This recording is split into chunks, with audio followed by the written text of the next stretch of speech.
तो लूकिज़म का एक और चैप्टर आ गया है और इस चैप्टर में हमें पिछले चैप्टर के बाद का सीन दिखाया जा रहा है, जहां पर खुद की दाल गिरने पर क्रोधित हुए गैब्रियम किम को अब समझ में आ रहा है कि अगर उन्हें दुनिया को बचाना है तो उन्हें दुनिया में बचाना किसे है। और हमारी मिस किम ये तो अलग लेवल पर है, ये कह रही हैं कि भाई मुझे ये बंदा लोफर लग रहा है। मैं पूछ रहा हूँ कि अगर ये बंदा लोफर लग रहा है तो पीछे में खड़ा है वो जेरी का पापा, वो क्या लग रहा है तुम्हें? तुम जिस बंदे के बगल में खड़ी हो वो क्या है, और जो तुम लोग कर रहे हो ये सब क्या है? लोफड़े ही नहीं है तो क्या है भाई? और एक हमारे गैब्रियम किम, इनको मिस किम 2 बार लोफर बोली लेकिन इनको सुनाई दिया। जूनियन पार्क 1 बार लोफर बोला, एकदम खड़ा होकर आ गया कि भाई बताओ लड़ना चाहते हो क्या? एकदम गर्मा गए। और वो भी छोड़ो भाई, लड़ने को तो लड़े भी है बढ़िया से, लड़ा भी नहीं, तुरंत नेक्स्ट सीन में मूड चेंज, डायलॉग चेंज, सब कुछ चेंज। तुरंत घुटने पर आ गए, कह रहे शादी कर लो, बच्चे पैदा कर लेते हैं और बच्चे का नाम की रखेंगे। भाई उस बंदे जिसका नाम तुम की रखने वाले हो ना, उसी ने तुम सब की ली है। और इस पर हमारे जूनियन पार्क ये अपना ज्ञान अलग ठोक रहे हैं कि भाई तुम्हें तो दुनिया को बचाना है, तुम ये सब क्या बोल रहे हो, तुम ठग जैसे हो, कहाँ से आकर ये सब बात बोल रहे हो? भाई अगर वो ठग है तो तुम सब क्या हो, मैं पूछ रहा हूँ। ये चैप्टर मतलब एकदम अनएक्सपेक्टेड कुछ भी बना के रख दिया इन्होंने। गैब्रियम किम का आर्क स्टार्ट हो रहा है और वहीं से कुछ भी बन रहा है। क्या मतलब कि तुम्हारी दाल गिर गई तो फिर वहाँ पे बैकडोन खड़ा होकर के 2 बंदों को मार दे रहा है। एकदम भाई कुछ भी। जैपनीज आकर के तुम्हारे यहाँ पे रूल कर रहे हैं, हमारे यहाँ ब्रिटिश आकर के रूल कर रहे हैं, तुम्हारे यहाँ पे जैपनीज आकर रूल कर रहे हैं। हमारे यहाँ तो मतलब गवर्नमेंट नहीं थी, तुम्हारे यहाँ तो गवर्नमेंट है। वो क्या हो रहा है यहाँ पे? अच्छा, इतनी पर बात खत्म नहीं होती। एक नेक्स्ट व्यू में कुछ नेक्स्ट ही चीज़ हम लोग को देखने को मिलता है। हमें देखने को मिलता है कि एक बंदे को एग्जीक्यूट करने के लिए लेके जा रहे हैं। क्या हो रहा है? मतलब ये 5th सेंचुरी चल रही है, नहीं 17th सेंचुरी चल रही है क्या, कि तुम एग्जीक्यूट कर रहे हो क्या? वो भी कुछ भी कर रहे हो भाई, और वो भी middle of the city, capital city Seoul के बीच में। गवर्नमेंट कहाँ है? खुद को लिबरेशन आर्मी कह रहे हो भाई, तुम लोग क्या कर रहे हो? तुम ये सब एक अंडरवर्ल्ड के लिए वॉर है, खुद को लिबरेशन आर्मी कह रहे हो। How the fuck man. और गेस व्हाट, इस बार एग्जीक्यूशन ग्राउंड पे कौन जा रहा है?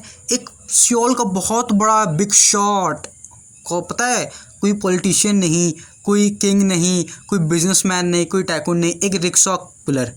मैं पूछ रहा हूँ, एक रिक्शा खींचने वाला आदमी किस हिसाब से एक कैपिटल का बिग शॉट हो सकता है?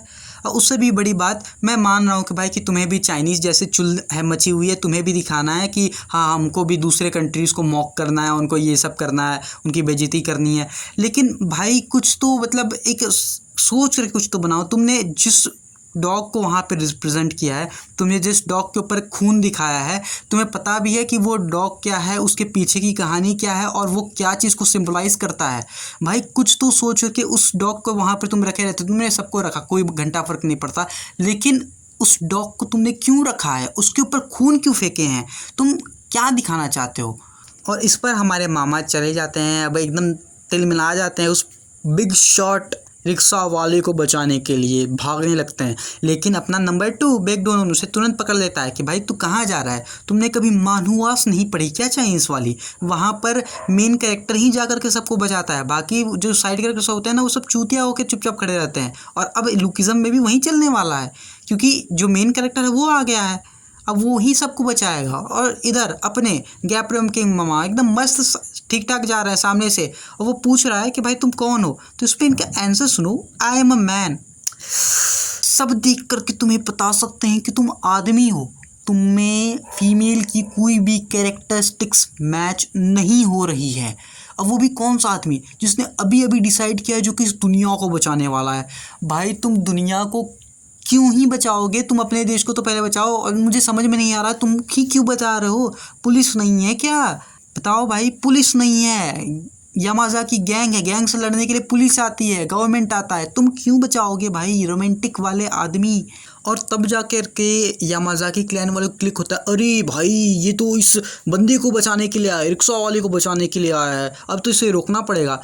और गेस व्हाट, इसके बाद फिर सारे बंदे मिलकर के उसे रोकने की कोशिश करते हैं। लेकिन हमें सब कुछ पता है कि भाई हाँ गैब्रियम किम स्ट्रांग है, इतना मैं भी मानता हूँ, ठीक है स्ट्रांग है। उसने गन वाला भी मूव को यहाँ पे पुल अप किया कि सारे बंदे उसे रोक रहे हैं, लेकिन वो एकदम मस्त चले जा रहे, उसको घंटा फर्क नहीं पड़ रहा है। और उसने एक पंच में पूरी स्टैचू को तोड़ दिया। और इसके बाद का सीन कुछ एक मतलब अनलॉजिकल सा बना के इन्होंने रख दिया है। क्या मतलब तुम साइतामा वाला मूव्स को पुल अप कर रहे हो कि भाई सामने जेनोस खड़ा है और जेनोस को कुछ नहीं हुआ और पीछे का पूरा ये माउंटेन्स को ख़त्म कर दिया। इसने भाई पुतले को एक मुक्का मारा, बाकी सारे बंदे नॉकआउट हो गए। I mean how. और सामने वाला वो जो बंदा है रिक्शा वाला मैन, उसको घंटा कुछ नहीं हुआ, वो बंदा उठ रहा है, उठ करके वापस अपना रिक्शा चलाने लगा। भाई तुझे चोट लगी है, तू अभी खून तुझे निकल रहा था, भाई तू कहाँ वापस रिक्शा चलाने चल गया? क्या मतलब क्या कि ये मानवा नहीं और एक टॉप लुकिज्म नहीं, ये क्या बन के रह गया? चाइनीज़ मानवा बन के रह गया है। एक अनलॉजिकल स्टोरी, बस एक अनलॉजिकल स्टोरी। और इस पर जब अपना यूनियन पार्क आकर के इससे बोलता है कि भाई तूने ये क्यों किया, तुमने इस स्टैचू को क्यों तोड़ा, क्योंकि ये बेसिकली एक वॉर डिक्लेरेशन है। इस पर अपना यही बंदा चिल्लाने लग रहा है गैप्रम गेम में, और चिल्ला के क्या कर रहा है कि भाई तुम बोलते बहुत हो तो फिर तुम मेरे एडवाइज़र बन जाओ, कुछ भी। और इस तरह मुट्ठी दल की शुरुआत हो गई। अरे भाई ये मुट्ठी मारो को मैं क्या कहूँ, ये क्या लिख रहे हैं, क्या बना रहे हैं भाई ये। और इसके बाद भी ये सुनकर के सही में भाई वो अपने यूना वाली जो बंदी थी वो भी कंफ्यूज में है कि तुम इस बंदे के साथ में दुनिया बचाने चले हो, कुछ भी दुनिया बचाने के लिए। मुझे समझ में नहीं आ रहा ये वर्ड कहाँ से आ रहे हैं इन लोग को बार बार कि तुम लोग दुनिया बचाओगे। किससे बचा रहे हो दुनिया? एलियन आ रहा है, एवेंजर्स बन गए हो तुम, किससे आखिर बचा किससे रहे हो इस दुनिया को? और बगल में अपना गैप्रम किम ये दारू की बोतल में मैयत के फूल भर भर के हर आती जाती लड़कियों को पकड़ाते हुए चल रहा है कि तुम मेरे बच्चों की माँ बन जाओ, तुम मेरे बच्चों की माँ बन जाओ।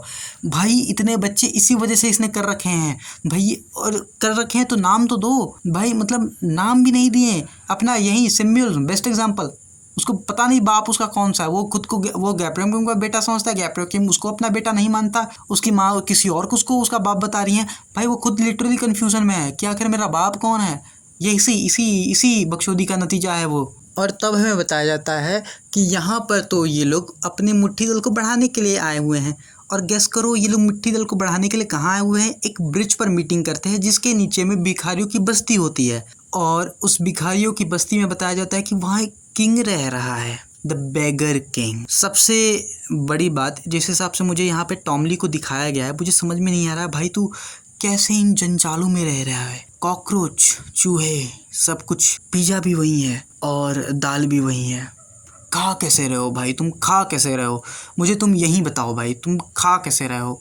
और उससे भी बड़ी बात, तुम भाई अगर भिखारी हो, तुमको 2 दाना 2 टाइम का खाना नहीं मिल रहा है खाने के लिए, तुम इतने बड़े इतने मस्कुलर कैसे हो गए भाई कि ये जिम ब्रोस को एकदम मतलब शर्मिंदा कर रहे हो?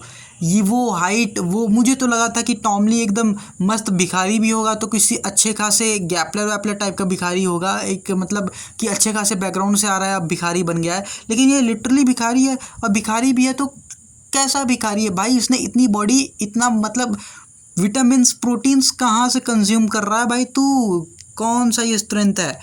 और अब मुझे समझ में आ रहा है कि आखिर गैप्रम किम इतना ये जो बकचोदी जो है इसने चाइनीज़ मानवास के तरह जो हाइप अप होता है और डायलॉग्स वायलॉग्स इतने क्रिंज वाले कहाँ से उठाए हैं। ये मुझे लिटरली बंदा चाइनीज़ लग रहा है। इसकी आंखें भी पतली हैं, मैंने कभी किते किम और गैप्रम किम में ये बात नोटिस क्यों नहीं किया, लेकिन इसकी आंखें पतली हैं। हाँ भाई, ऐसे कोरियंस की भी आंखें पतली है।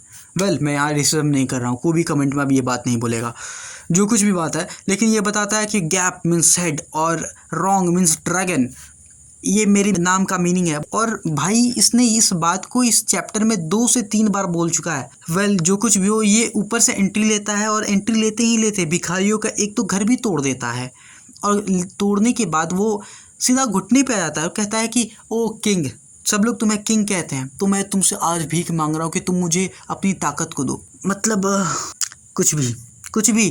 वैसे रेसिज्म से एक बात याद आई कि रेसिज्म यहाँ मैं नहीं कर रहा था, रेसिज्म तो ऑटो रिक्शा वाला कर रहा था। मतलब ऑटो रिक्शा वाला नहीं, रिक्शा वाला, हाँ वो रिक्शा वाला कर रहा था, क्योंकि भाई अपने खुद रिक्शा वाला है और क्या कह रहा है कि भाई मतलब हम लोग इतना बड़ा काम करने जा रहे हैं, उसमें तुम एक भिखारी को लोगे। मतलब भाई तुम खुद का स्टेटस भी तो देख लो, तुम कौन से भाई मतलब एकदम अंबानी के बेटे हो, क्या मैं कहूँ इसको। जो कुछ भी है आगे सुनिए। आगे अपना जो बेगर किंग है, बेगर किंग भी कह रहा है कि देखो ऐसे तो मतलब मैं तुम्हारे को घर तोड़ने के लिए मैं तुम्हें तोड़ता, लेकिन आज मैं खुश हूँ क्योंकि तुमने मुझे किंग बोला, तो आओ हाथ मिला लेते हैं। और हाथ भी ऐसा वैसा नहीं, हाथ है कंपटीशन का हाथ। दोनों जन में मस्त कंपटीशन चल रहा है कि कौन कितना ज़्यादा पावरफुल है। लेकिन लेकिन जैसा कि हर चाइनीज़ मानवा में होता है कि मेन कैरेक्टर एकदम इज्जत से खेलता है, लेकिन सामने वाला ओपोनेंट एकदम ये बात को नहीं मानता, चीटिंग करने पा जाता है। अपने टॉमली भी यूँ ही करते हैं, अपना मेन कैरेक्टर गैब्रियल चुपचाप खड़ा है और टॉमली पहले अटैक कर देता है। रिजल्ट वही जो कि हर मानहुआ में होता है, मेन कैरेक्टर दबा के रख देता है गहरे गाल पे, और यहाँ पर भी वही हो रहा है। और रखने के बाद उसके गाल पे एक मस्त वाला क्या कह रहा है कि अच्छा लेफ्ट हैंड का तुम अटैक कर रहे हो, ट्रिकी है काफ़ी ज़्यादा। लेकिन मैं ये पता नहीं ये कौन सा वर्ड लिखा हुआ भाई, इतना बड़ा वर्ड मुझे खुद नहीं समझ में आया। कुछ टीरेक्स टाइप का था, नहीं मतलब टीरेक्स तो नहीं था, जो कुछ भी था, लेकिन कुछ तो ये एक बड़ा सा वर्ड था। मतलब लिटरली भाई अभी तुम 2 पैनल पहले जूनियर पार्क से ये बात बोल रहे थे कि मैं अनपढ़ हूँ, मुझे समझ में नहीं आता, तो फिर मैं सिर्फ फाइट करूँगा, तुम स्ट्रेटजी बनाना, और ये 2 पैनल बाद तुम ऐसी बात बोल दे रहे हो जो कि मुझे भी नहीं समझ में आ रहा। हाँ भाई लुकिज्म में अब मतलब मैं क्या बताऊँ, इतना बढ़िया आर्क इन्होंने चलाया है वर्कर्स वाला, और उसके बाद फिर इन्होंने ये ऐसा आर्क चला दिया है कि इनको खुद नहीं पता कि ये क्या लिखे जा रहे हैं, क्या बनाया जा रहे हैं। लेकिन अब मैं क्या ही बोल सकता हूँ भाई, क्योंकि तुम जिस हिसाब से देखो इन्होंने लास्ट चैप्टर में दिखाया है कि मिडिल, और इस चैप्टर में भी कि मिडिल ऑफ सेंटर, सियोल के सेंटर में इन्होंने स्टैचू लगा करके वहाँ पे लोगों को एग्जीक्यूट कर रहे हैं, जैसे कि इनकी खुद की गवर्नमेंट आ गई है। तो फिर अब इनको क्या ही बोल सकते हैं आप। जो कुछ भी है, what do you think about this, let me know. तब तक के लिए बाय।